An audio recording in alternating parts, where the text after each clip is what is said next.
सबसे पहले नमस्कार। कल जैसे हम लोग क्लास करें तो क्लास करते करते बीच में ग्लिच आ गया था। थोड़ा सा प्रॉब्लम आ गया था, तो इसी वजह से क्लास बीच में ही बंद करना पड़ा था। तो आज जहाँ से कल से लास्ट ख़त्म किए थे, आज वहाँ से स्टार्ट करेंगे। तो कल हमने क्या क्या पढ़ लिया था। कल बेसिकली हम बेसिक, आज भी बेसिक चलेगा।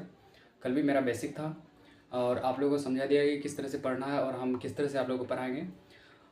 जैसे हमने कल बात किया कि फ्रेंच रेवोल्यूशन में, यानी कि फ्रांस की क्रांति में हमने क्या कहता है कि फ्रांस को क्रांति में हम 3 बार में बांट सकते हैं कि 14 जुलाई 1789 के दिन क्या हुआ, ये देख चुके थे। और अभी हम ये देख रहे थे कि आखिर जो 14 जुलाई 1789 को वो इंसिडेंट घटना घटा कि 7,000 लोग टाउन हॉल के को घेर लिया है और उनमें से कुछ लोग बेस्टाइल जेल को तोड़फोड़ कर रहे हैं, तो कैदियों को रिहा कर रहे हैं, हथियारों को लूट रहे हैं। तो इसके पीछे कारण क्या था, ये जानने की कोशिश कर रहे थे हम लोग कि उसके पीछे कारण क्या था। हम लोगों ने जब लुइस 16 राजगद्दी पर बैठा, यानी कि जब 1774 में 1774 में लुइस 16 जब राजगद्दी में बैठा, तो फ्रांस क्या था कि कंगाली की तरफ जा रहा था। फ्रांस क्या था, कंगाली की तरफ जा रहा था।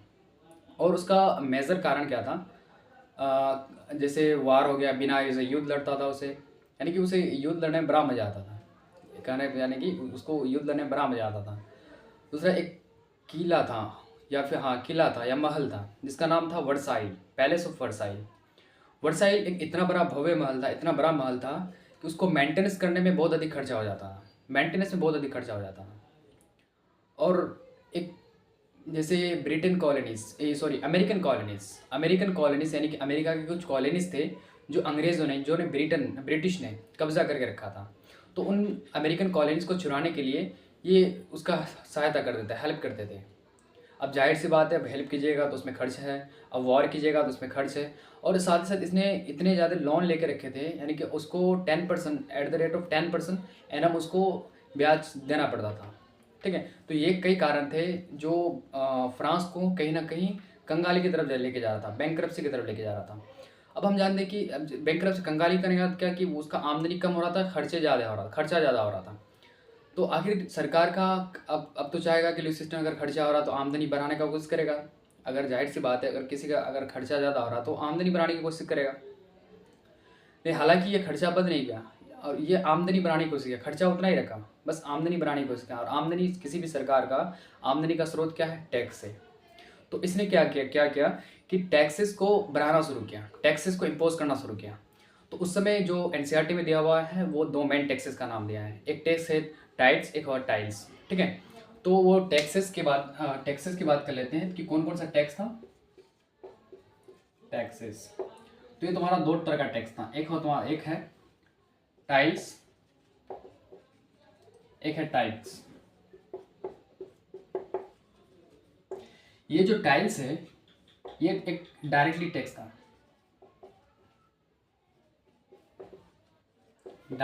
था, ठीक है। और ये टाइप जो है 1/10 ऑफ प्रोडक्शन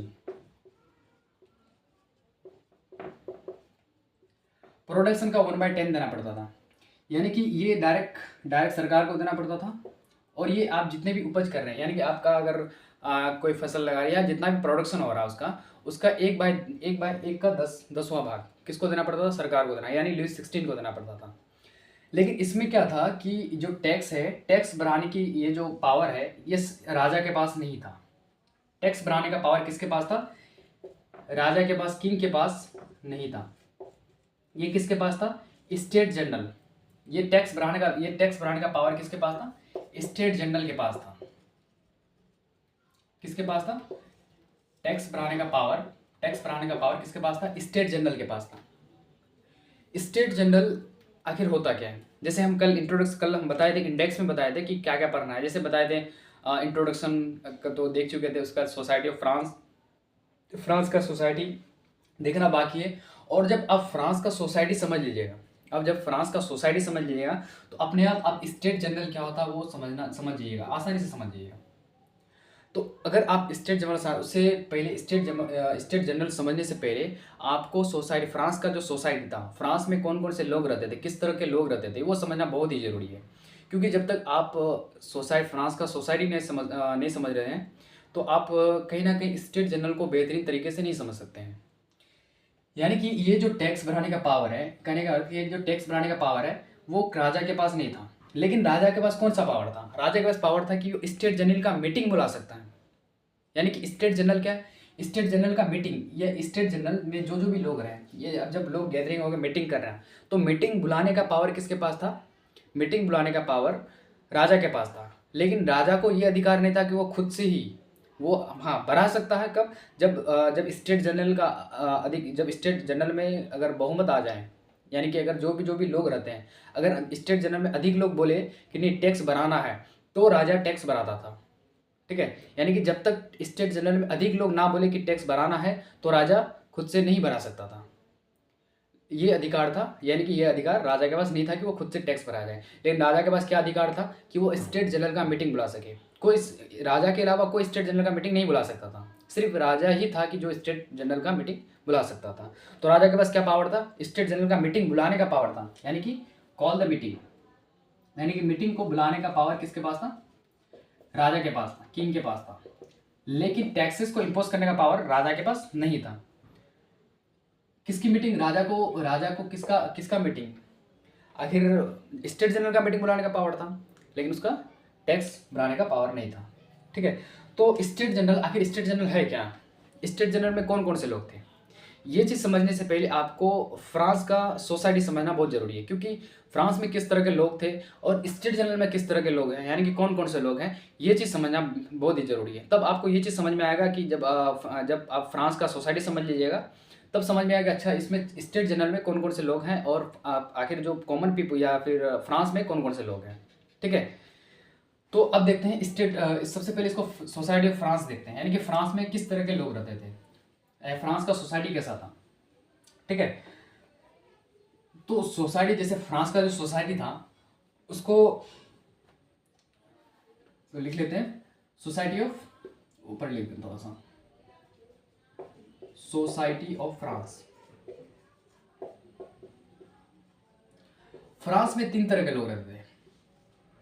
फ्रांस में 3 तरह के लोग रहते थे।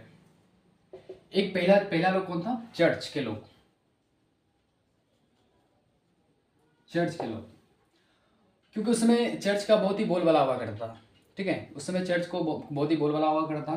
पहला चर्च रहते थे, उसका दूसरा क्या? King and ministers. King and ministers, ministers, राजा और उसके जितने भी मंत्री हैं वो रहते थे। यानी कि पहले कौन रहते थे? चर्च रहते थे। और कौन रहते थे? राजा, तो एक राजा सिंगल है, राजा एक ही है, लेकिन राजा का मंत्री बहुत सारा है, तो किंग एंड मिनिस्टर्स। और तीसरा कौन रहते थे? Common people.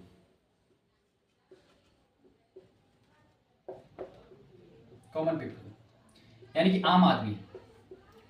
3 तरह के लोग रहते थे। यानी कि फ्रांस में कितने तरह के लोग रहते थे? फ्रांस में 3 तरह के लोग रहते थे।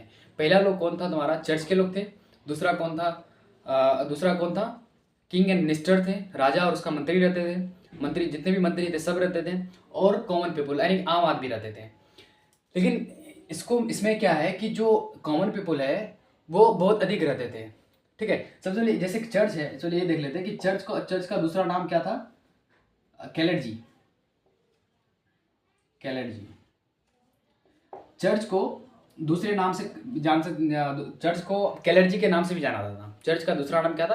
कैलेडजी। और इसका दूसरा नाम क्या था? नोबेलिटीज। नोबेलिटीज, नोबेलिटीज। ठीक है, यानी कि किंग एंड मिनिस्टर का दूसरा नाम क्या था? नोबेलिटीज। और इसको क्या बोलते थे? कॉमन पीपल को।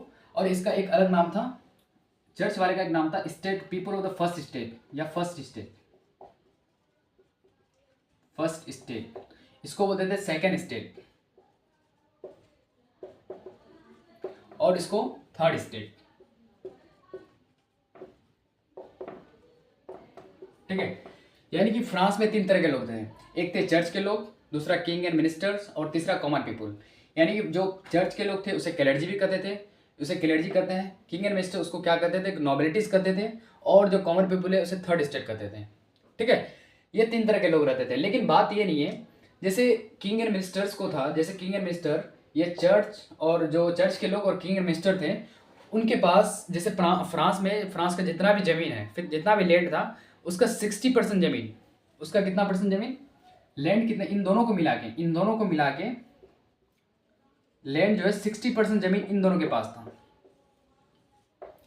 फ्रांस का जितना ज़मीन है, ठीक है, फ्रांस का जितना भी ज़मीन था उसका 60% ज़मीन इन दोनों कैटेगरी के पास थे। किस किस के पास थे, चर्च के पास थे और किंग एंड मिनिस्टर के पास थे। और 40% बचा हुआ था, 40% लैंड किसके पास थे, कॉमन पीपल के, यानी आम आदमी के पास थे। अब कहिएगा कि ये तो दोनों बराबर है, चलिए 60 थोड़ा सा ये कुछ जो है, यानी कि 50-50, लगभग 50-50। लेकिन बात ये नहीं 50-50 नहीं था। लेकिन देखा 50-50 इसलिए नहीं था क्योंकि ये जो चर्च और किंग एंड मिनिस्टर है, इनका जो पॉपुलेशन था तो फ्रांस के टोटल पॉपुलेशन का सिर्फ 10% था, कुल टोटल पॉपुलेशन का 10% था। यानी कि सिर्फ फ्रांस में जितने भी आदमी थे उनका 10% ही इन दोनों कैटेगरी में आता था। बाकी 90% आदमी, बाकी 90% आदमी जो थे, 90% पॉपुलेशन जो थे, तो ये इस कॉमन पीपल के अंदर आ रहे थे। तो ये बहुत बड़ा ह्यूज डिफरेंस था। ये 40% जमीन में 90% आदमी रहते थे, और ये 60% जमीन में सिर्फ 10% आदमी रह रहे हैं। और साथ ही साथ इन लोगों को प्रिविलेज था, इन लोगों को विशेषाधिकार था। इन लोग क्या था, इन लोगों को यहां लिख देते हैं, इन लोगों को क्या था, विशेषाधिकार। विशेषाधिकार क्या था कि राजा तो टैक्स पे नहीं करेगा, मंत्री, राजा के जितने मंत्री थे, यानी कि पहले वर्ग और दूसरे वर्ग के लोग टैक्स पे नहीं करते थे। यानी कि इसको विशेषाधिकार था कि ये लोग टैक्स पे नहीं करेंगे, टैक्स नहीं देंगे। इन लोगों को विशेषाधिकार था, इन लोगों को प्रिविलेज था कि ये लोग टैक्स जो है वो नहीं देंगे। ये टैक्स क्या होगा, नहीं देगा। ये लोग टैक्स देगा कौन, टैक्स देगा सिर्फ, टैक्स पे कौन करेगा, ये कॉमन पीपल, आम आदमी टैक्स पे करेगा। टैक्स कौन देगा, आम आदमी देगा। एक तो जमीन कम है, एक तो 40% जमीन है, उसके बाद जनसंख्या बहुत ज़्यादा है, 40% जमीन में 90% आदमी रह रहे हैं। उसके बाद यही लोग है टैक्स पे कर रहे हैं। हालांकि इन लोग के पास 60% जमीन है, फ्रांस का जितना जमीन है उसमें से 60% जमीन इन दोनों कैटेगरी के पास है, और इसका जनसंख्या भी कम है, 10% देगा। फ्रांस का जितने भी लोग थे उनका सिर्फ 10% लोग इन दोनों कैटेगरी में आते थे, बाकी 90% लोग इनमें आते थे। लेकिन इसके बावजूद भी इन लोग को टैक्स पे नहीं करना पड़ता, इन लोग को विशेषाधिकार था। अगर एक बार राजा के खानदान में या मिनिस्टर के खानदान में या चर्च के खानदान में एक बार अगर जन्म हो गया किसी भी बच्चा का, तो उसको बचपन से ही उसको विशेषाधिकार दिया जाता, उसको कोई भी टैक्स पे नहीं करना, उसको कोई भी टैक्स नहीं देना पड़ता था। तो इस तरह से उसको विशेषाधिकार था इन दोनों कैटेगरी के पास। सिर्फ टैक्स किससे वसूला जाता था, कॉमन आदमी का, यानी कि कॉमन पीपल के पास, जो आम आदमी है उसी से टैक्स लिया जाता था। अब जाहिर सी बात है, तो जैसे जैसे फ्रांस क्या था, फ्रांस जैसे कंगाली की तरफ जा रहा था, जैसे फ्रांस कंगाली की तरफ जा रहा था, तो क्या जैसे तो किंग ने क्या किया, टैक्स को स्टेट जनरल का मीटिंग बुलाया। किंग ने क्या किया, स्टेट जनरल का मीटिंग बुलाया। और स्टेट जनरल का मीटिंग बैठाने का क्या कारण था, क्या रीज़न था, रीज़न ये था कि उसको टैक्स को बढ़ाया जाए। यानी कि जैसे कंगाली की तरफ जा रहा तो आमदनी को बढ़ाना होगा। आमदनी बढ़ाने के लिए क्या क्या किया, राजा ने स्टेट जनरल का मीटिंग बनाया, ताकि टैक्स बढ़ेगा तो आमदनी बढ़ेगा। लेकिन राजा ने ये नहीं किया कि खर्च कब कम किया जाए, बिना वजह युद्ध लड़ना बंद नहीं किया, हेल्प करना बंद नहीं किया, लोन लेना बंद नहीं किया, ये राजा करते चले गए। मेंटेनेंस, इतना जो वर्साइल का किला है उसका मेंटेनेंस खर्चा कम नहीं किया, खर्चा उतना ही रखा, लेकिन वो टैक्स बढ़ाना चाहा। और टैक्स बढ़ाने के लिए वो क्या किया, स्टेट जनरल का मीटिंग बुलाया। और स्टेट जनरल का मीटिंग बुलाने का वही रीज़न था, ताकि वो टैक्स को बढ़ा सके। और जैसे ही टैक्स बढ़ेगा तो इन लोग प्रॉब्लम किस पे आएगी, सिर्फ कॉमन पीपल पे, आम आदमी पे। टैक्स जैसे ही बढ़ेगा तो परेशानी किसको होगा, आम आदमी को, कॉमन पीपल को होगा, थर्ड स्टेट को होगा। ठीक है, अब जैसे स्टेट जनरल का मीटिंग बैठाया, तो स्टेट जनरल, चलो इसको मिटा देते हैं और स्टेट जनरल के बारे में पढ़ते हैं। ये तुम्हारा सोसाइटी ऑफ फ्रांस, यानी कि फ्रांस में 3 तरह के लोग थे। अब क्वेश्चन इस तरह से पूछ सकता है कि फ्रांस में कितने तरह के लोग थे, फ्रांस का सोसाइटी कैसा था। तो आप लिख सकते हैं कि फ्रांस का सोसाइटी या फ्रांस में 3 तरह के लोग थे, 3 वर्ग के लोग थे, मध्यम वर्ग, प्रथम वर्ग, द्वितीय वर्ग और तृतीय वर्ग। प्रथम वर्ग में चर्च के लोग रहते थे जिसे क्लेर्जी कहते हैं। द्वितीय वर्ग में यानी सेकेंड स्टेट में किंग एंड मिनिस्टर्स थे, ठीक है, राजा और उसके मंत्री थे जिसे नोबिलिटीज कहते हैं, इसका दूसरा नाम नोबिलिटीज है। और तृतीय स्टेट में आम आदमी आते थे। आम आदमी जैसे आम इस स्टेट के अंदर कौन कौन से आदमी आते थे, जैसे तुम्हारा लॉयर हो गया, बिजनेसमैन हो गया, टीचर्स हो गया, डॉक्टर हो गया, ये सभी क्या किस में आते थे, कॉमन पीपल में आते थे। ये सभी किस में आते थे, कॉमन पीपल में आते हैं। उस समय जो बोलबाला हुआ करता चर्च लोगों का हुआ करता, चर्च का बोलबाला हुआ करता, और बाकी जो मिनिस्टर हैं राजा के जितने भी मिनिस्टर हैं उनका बोलबाला हुआ करता था। इसलिए उन दोनों को क्या था, प्रिविलेज था, इन लोगों को विशेषाधिकार था, लेकिन कॉमन पीपल को विशेषाधिकार नहीं था। ठीक है, ये हो गया तुम्हारा फ्रांस का सोसाइटी, फ्रांस का समाज, किस तरह फ्रांस में किस तरह का सोसाइटी था। फ्रांस में 3 तरह के लोग थे, उनका क्या क्या अधिकार था, उनके पास कितनी जमीन थी, कितने परसेंट जमीन था, कितना लोग थे, और किसको टैक्स पे करना पड़ता था। ये होगा 40% जमीन, पॉपुलेशन 90%, टैक्स सिर्फ कॉमन पीपल को पे करना पड़ता था। ठीक है, याद हो। चलिए आगे देखते हैं, आगे देखें स्टेट जनरल। स्टेट जनरल क्या होता है, ये हो गया, ये होगा तुम्हारा फ्रांस का जो सोसाइटी है। अब देखते हैं कि स्टेट जनरल आखिर क्या है। स्टेट जनरल क्या है, स्टेट जनरल, ठीक है। स्टेट जनरल, स्टेट जनरल में कौन कौन से लोग भाग ले सकते थे। स्टेट जनरल में चर्च तो लेगा ही, क्योंकि उनका बोलबाला हुआ करता था, चर्च तो लिया ही। दूसरा किंग एंड मिनिस्टर तो लेगा ही, किंग एंड मिनिस्टर्स। और तीसरा आम आदमी को भी लिया जाता था, कॉमन पीपल, यानी कि जितने भी कॉमन पीपल, यानी कि फ्रांस में जितने तरह के लोग थे उन सबको स्टेट जनरल में यानी कि स्टेट इस मीटिंग में बुलाया जाता था। लेकिन जो कॉमन पीपल है, इन कॉमन पीपल को बैठने नहीं दिया जाता था। इनको साइड में, जैसे अगर ऐसे है तो इनको साइड में खड़ा करके रखा जाता, इस तरह से खड़ा करके रखा जाता था। यहाँ पे ये लोग बैठते थे और इन लोगों को खड़ा करके पीछे साइड रखा जाता था, कॉमन पीपल को। ठीक है, तो ये हो गया तुम्हारा कॉमन, यानी कि बुलाया तो कॉमन पीपल को भी जाता था, लेकिन इन लोग को साइड में खड़ा करके रखा जाता था। बल्कि जो मेन है तुम्हारा चर्च के लोग, तुम्हारा किंग एंड मिनिस्टर्स, क्योंकि ऐसे भी उन लोगों के पास विशेषाधिकार है, प्रिविलेज है। ठीक है, और ऐसे और जैसे कॉमन पीपल को बुलाया, लेकिन इसको खड़ा रखा जाता। लेकिन बात यह है इसमें, जैसे किंग एंड मिनिस्टर जैसे चर्च के लोग हैं, एक स्टेट जनरल में एक तरीका था। स्टेट जनरल में अब तो जैसे अगर टैक्स भराना हो तो टैक्स किस प्रकार भराता था। अगर टैक्स भरा, इन लोग को तो टैक्स देना नहीं पड़ता था, टैक्स तो इन लोग को देना पड़ता नहीं था। टैक्स किसको देना पड़ता, इन लोग को देना पड़ता था। अगर टैक्स भर भी जाए तो इन लोग को कोई परेशानी नहीं होने वाली है। अगर टैक्स अगर भर भी जाए तो किंग और मिनिस्टर और चर्च के लोगों को कोई दिक्कत नहीं होने वाला था। दिक्कत किसको होने वाला था, कॉमन पीपल यानी कि आम आदमी को होने वाला था। तो अगर इन लोग यानी कि इन लोग अगर टैक्स अगर बढ़ा भी दे तो इन लोग का कोई नुकसान नहीं। अगर इन लोग अगर टैक्स बढ़ा दे, नुकसान किसका होगा, कॉमन पीपल का होगा। नुकसान किसका होगा, कॉमन पीपल का होगा। तो ये लोग हमेशा चाहता था कि टैक्स बढ़ जाए, और ये है लोग हमेशा चाहता है कि टैक्स ना बढ़े। तो उस समय एक कंसेप्ट था कि वन स्टेट वन वोट। इसका मतलब क्या, ये जो वन स्टेट वन वोट मतलब चर्च के सारे लोगों को मिलाकर उनका एक वोट होता था। यानी कि चर्च के सारे लोगों को मिलाकर उनका एक वोट होता था, और किंग और मिनिस्टर्स के मिलाकर सबको मिलाकर किंग एंड राजा, यानी कि राजा को छोड़कर जितने भी मिनिस्टर्स हैं उन सभी को मिलाकर उनका एक वोट माना जाता था। और जितने भी चर्च के लोग थे उनको मिलाकर उनका एक वोट माना जाता था, और जितने भी कॉमन पीपल थे उनको मिलाकर उनका एक वोट माना जाता था। ठीक है, यानी कि सब स्टेट को, यानी कि फर्स्ट स्टेट का एक वोट, सेकेंड स्टेट का एक वोट और थर्ड स्टेट का एक वोट, यानी कि सब अलग अलग स्टेट का एक एक वोट था। ठीक है, और इनमें कितने लोग थे, चर्च के 300 लोग थे, किंग एंड मिनिस्टर्स के कितने लोग आते थे, 300 लोग आते थे, और इनके 600 लोग आते थे। ठीक है, यानी कि कॉमन पीपल कितने थे, 600 आदमी थे। लेकिन इन 600 को मिला के इनका एक वोट था, इन 600 को मिला के इनका एक वोट था, इन 300 को मिला के इनका एक वोट था, और इनमें भी 300 को मिला के एक वोट था। यानी कि लोग 300 आदमी बोल देगा, यानी कि 300 आदमी बोल देगा कि हाँ टैक्स बनाना है, तो इनका एक वोट काउंट होगा। और इनका भी अगर 300 आदमी बोलेगा हाँ टैक्स बनाना है, तो इनका एक वोट काउंट होता था। और इनका अगर इन लोग तो नहीं चाहता था कि टैक्स ना भरें, क्योंकि लोग टैक्स इन लोग को देना पड़ता था, तो इन लोग को अगर नहीं भी चाहेगा तो इनके पास एक वोट होता था, और इन दोनों को मिलाकर टोटल 2 वोट हो जाता था, और इनका सिर्फ एक वोट रहता था। तो इससे टैक्स बढ़ जाता था, क्योंकि ये दोनों टैक्स बनाना, इसको इन लोगों को तो टैक्स देना नहीं है, टैक्स देना इसको है, तो ये हमेशा टैक्स बनाने की सोचता था।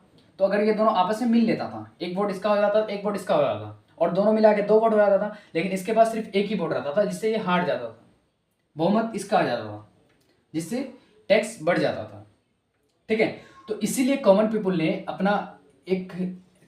ने क्या मांग किया, कॉमन पीपल का मांग क्या था कि one people one vote, one people one vote का मांग क्या था, डिमांड क्या था, यह डिमांड था। डिमांड किसका था, कॉमन पीपल का डिमांड था। मांग था, किसका मांग था, आम आदमी का क्या मांग था कि एक आदमी को एक वोट होना चाहिए, यानी एक वोट मतलब एक आदमी होना चाहिए, यानी एक आदमी एक वोट दे सकता है, एक स्टेट नहीं, एक आदमी एक वोट। यानी कि अगर ये लोग 300 आदमी 300 वोट, ये 300 आदमी 300 वोट, ये 600 आदमी 600 वोट, अगर ये दोनों मिल भी जाए तो ये 600 अकेले, ये 600 वोट हो जाएगा, इनका 600 वोट, इनका 600 वोट। तो इतना आसान भी नहीं था उस समय। ये सिस्टम अगर ऑन हो जाता, ये सिस्टम अगर लागू हो जाता, तो इतना आसान नहीं होता कि ये टैक्स इम्पोजिशन हो जाए, टैक्स इम्पोजिशन मतलब टैक्स बढ़ जाए। इतना आसान टैक्स बढ़ाना इतना आसान नहीं होता है, क्योंकि इनमें भी कुछ ऐसे लोग थे जो इन लोगों को, कॉमन पीपल को हेल्प करते थे। इनमें से कुछ ऐसे भी लोग थे जो इनको कॉमन पीपल को हेल्प करते, क्योंकि वो लोग समझते थे कि नहीं, आम आदमी के साथ गलत किया जा रहा है, आम आदमी के साथ गलत हो रहा है। तो इनमें से कुछ लोग थे, ठीक है। इसका जैसे इनमें से कुछ लोग थे, अगर मान लो इनमें से कुछ कम आ गया तो इधर आ गया वोट, तो ये लोग, आम आदमी जीत जाएगा। तो ये जब डिमांड रखा, ये जब डिमांड कौन रखा, आम आदमी जब डिमांड रखा, किसके पास डिमांड रखा, राजा के पास डिमांड रखा, तो राजा ने साफ इनकार कर दिया, राजा ने मानने से इनकार कर दिया। अब जब राजा ने मानने से इनकार कर दिया, तो ये जो कॉमन पीपल है, ये जो आम आदमी है, डायरेक्ट कहाँ चले गया, एक वर्साइल किले में चले गया, और वहां जाके जगह टेनिस कोर्ट में जमा हो गया, असेंबल इन टेनिस कोर्ट में जमा होने के बाद वहाँ अपने आप को, वहाँ ने टेनिस और मतलब क्या होता है, शपथ, यानी कि टेनिस कोर्ट में जाके दो शपथ लिया। पहला तो क्या किया कि हम लोग यहाँ से फ्रांस का संविधान बनाए बिना नहीं हटेंगे, जब तक फ्रांस का संविधान नहीं बनाएंगे तब तक यहाँ से नहीं हटेंगे। और दूसरा क्या लिया कि हमें अपने आप को क्या डिक्लेयर किया था, नेशनल असेंबली डिक्लेयर कर दिया। पहला क्या कि हम लोग नेशनल असेंबली है, हम ही लोग संविधान बनाएंगे। और दूसरा क्या था कि जब तक संविधान नहीं बनाएगा तब तक यहाँ से नहीं हिलेंगे। यानी कि जैसे ये डिमांड रखा, यानी कॉमन पीपल जब राजा के सामने ये डिमांड रखा कि वन स्टेट वन वोट ना होके ये वन स्टेट वन वोट नहीं होना चाहिए, क्या होना चाहिए, वन पीपल वन वोट, यानी कि एक आदमी एक वोट दे सके। पहले क्या था कि चर्च में अगर बहुमत हो गया, यानी चर्च का अधिक लोग बोल दे कि नहीं हाँ टैक्स बढ़ना चाहिए, तो चर्च में एक वोट होगा, यानी चर्च का एक वोट काउंट हो जाएगा। अगर मिनिस्टर्स का अधिकतर मिनिस्टर अगर बोल दे कि हाँ टैक्स बढ़ना चाहिए, तो मिनिस्टर का एक वोट होना, सभी मिनिस्टर को मिला के एक वोट होगा, और सभी कॉमन पीपल को मिला के 1 वोट होता था। जिससे क्या होता था कि ये दोनों तो हमेशा चाहता था कि टैक्स बढ़ जाए, ये दोनों कॉमन पीपल, किंग मिनिस्टर और चर्च के लोग हमेशा चाहते थे कि टैक्स बढ़ जाए। लेकिन टैक्स, एक तो चर्च के लोग और मिनिस्टर ये तो टैक्स देते नहीं थे, देते कौन टैक्स थे, कॉमन पीपल, आम आदमी देते थे। जिससे ये दोनों मिल जाते थे, तो इन दोनों का 2 वोट हो जाता था, इनका 1 वोट हो जाता था, जिससे क्या होता, टैक्स बढ़ जाता था। जब टैक्स बढ़ जाता तो परेशानी कॉमन पीपल यानी थर्ड स्टेट के लोगों का होता था। ठीक है, तो इसलिए कॉमन पीपल ने क्या डिमांड लेकर, क्या मांग था कॉमन पीपल का कि एक आदमी को एक वोट देने का अधिकार होना चाहिए, एक आदमी, one people is equal to 1 vote. ये डिमांड किसका था, थर्ड स्टेट का था। अब जब ये डिमांड नहीं माना, जब राजा ने ये डिमांड नहीं माना, तो जो थर्ड स्टेट के लोग थे कहाँ चले गए, वो चले गए टेनिस कोर्ट में चले गए। इसको मिटा देते हैं।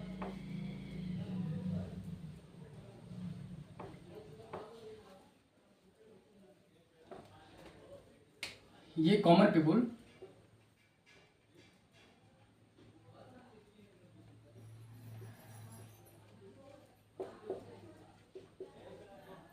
कहाँ चले गए, टेनिस कोर्ट में चले गए। ठीक है, वहां जाके एक ये लेते हैं, 2 शपथ लेते हैं कि अपने आप को डिक्लेयर हिमसेल्फ, नेशनल असेंबली।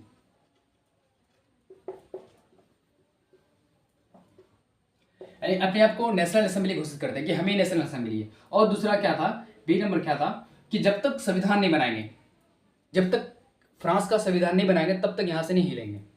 ये दो शपथ ली और लिए। और ये जो टेनिस कोर्ट, जैसे ये टेनिस कोर्ट था, ये टेनिस कोर्ट जैसे ये कहाँ था, एक तो at the Versailles, at Versailles.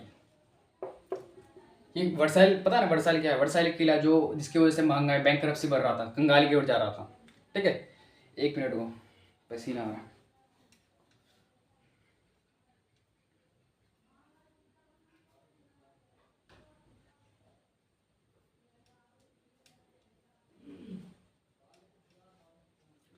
चले देखते हैं। ये जो टेनिस कोर्ट हो, क्या था टेनिस कोर्ट, वहां से नहीं माना उन लोगों का मांग, तो वहां से चलेगा और कहाँ जमा हुआ, असेंबल्ड यानी कि जमा कहाँ हुआ, टेनिस कोर्ट में जमा हुआ। और ये घटना घटी कब, ये घटना घटी कब? ये घटना है तुम्हारा 24 जून 1789। ये पूछा जा सकता है, ये इंपॉर्टेंट है, ये याद रखना, विविया है, पूछा जा सकता है। ये घटना घटा कब, टेनिस कोर्ट कब हुआ, 24 जून 1789 को। 1789 को क्या घटना घटा, टेनिस कोर्ट यानी कि इससे बाहर आ गया, यानी कि वहाँ स्टेट जनरल का मीटिंग से बाहर आ गया, स्टेट जनरल का मीटिंग से बाहर आके कहाँ चले गया, टेनिस कोर्ट में चले गया। और 2 शपथ लिया, जिसमें क्या क्या कहा कि जब तक हम अपने आप को पहले माना कि अपने आप को नेशनल असेंबली डिक्लेयर किया कि हम लोग नेशनल असेंबली है। और दूसरा क्या कि जब तक फ्रांस का संविधान नहीं बनेगा तब तक यहाँ से नहीं लेगा। ठीक है, तो ये था तुम्हारा टेनिस कोर्ट। इसको मिटा देते हैं हम।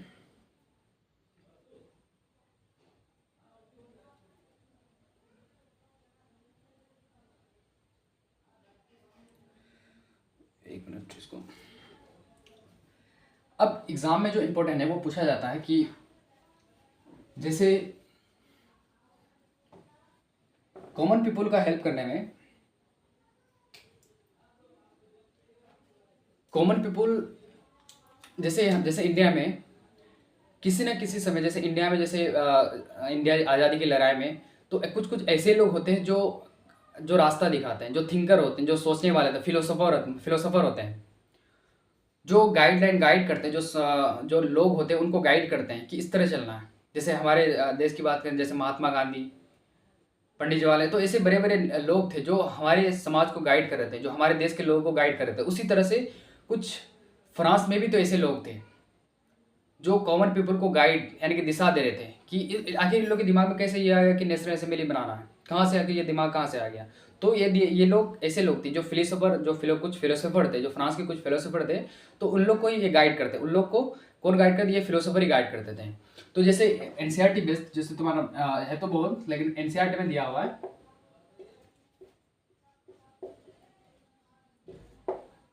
3 तरह थे, 3 आदमी थे। पहला आदमी कौन थे, जॉन लॉक। तो कौन थे, रूसो, मॉन्टेस्क्यू। 3 आदमी थे, एक जॉन लॉक, रूसो, मॉन्टेस्क्यू। ये 3 आदमी को याद रखना। जो रूसो ने एक किताब लिखा था जिसका नाम है सोशल कॉन्ट्रैक्ट।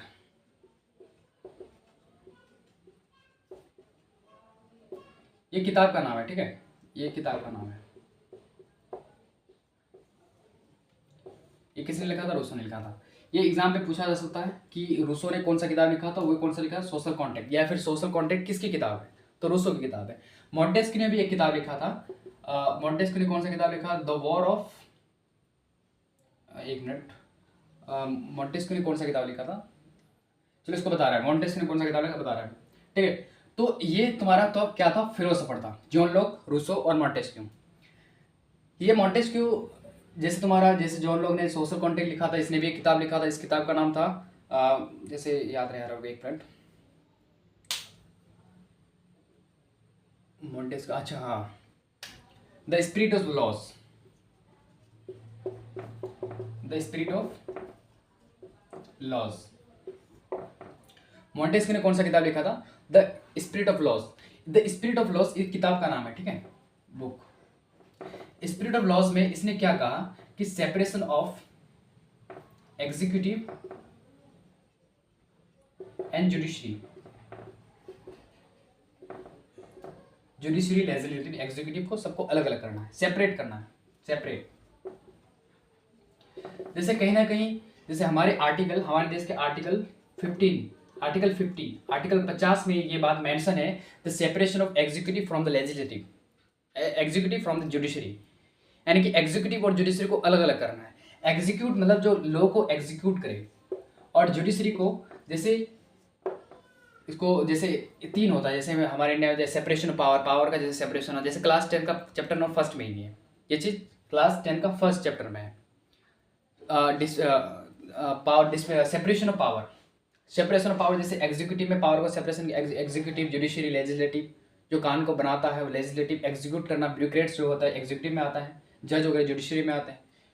तो ये जो प्रिंसिपल है कहीं ना कहीं देखा जाता है तो ये उसी समय फ्रांस से ही आया है। और ये किस किताब में लिखा? The spirit of loss. ये किसकी किताब है? मॉन्टेस्क्यू किताब। ये इंपॉर्टेंट है, VVI। यानी कि मॉन्टेस्क्यू ने कौन सी किताब लिखी? The spirit of loss. और रूसो ने कौन सी किताब लिखी? Social contract. तो ये दोनों किताब याद रखें, ये पूछा जाता है एग्जाम, MCQ बेस्ड पूछा जाता है, ठीक है। तो आज ये से क्लास खत्म करते हैं, कल देखेंगे। ये तो अभी पढ़ रहे हैं कि इसमें फिलोसोफर के बारे में देख लिए, आज फिलोसोफर हो गया, उसके बाद टैक्सेस का सोसाइटी देख लिया, स्टेट जनरल देख लिए, तो ये चीज़ देख लिए। अब कल लास्ट में कल का क्लास ये होगा कि आखिर जो 14 जुलाई 1789 में जो वो प्रोटेस्ट हो रहा था उसका रीज़न, एक्चुअल में रीज़न क्या था, ये हम कल ये रिकॉर्ड करेंगे, ठीक है। और इसी का अगर इसको PDF, इसको तो आप ऐसे नोट ले सकते हैं, और MCQ बेस्ड क्लास और क्वेश्चन आंसर का जिसको PDF चाहिए वो टेलीग्राम में लिंक दिया रहेगा, आप वहाँ से जाके ज्वाइन कर सकते हैं, ठीक है। आज आई थिंक एक क्लास और चलेगी इसका, क्योंकि ये बेसिक है, ये भी तुम्हारा बेसिक डेवलप करने। अब जब ये चीज़ पढ़ लीजिएगा तो 10 क्लास का फर्स्ट चैप्टर में पढ़ने की आवश्यकता नहीं है, ये चीज़ को समझने की आवश्यकता नहीं। अब बाकी हम ऐसे बता देंगे ऊपर, तो आप समझ लीजिएगा, ठीक है। ठीक है, आज क्लास यहीं से ख़त्म करते हैं, धन्यवाद।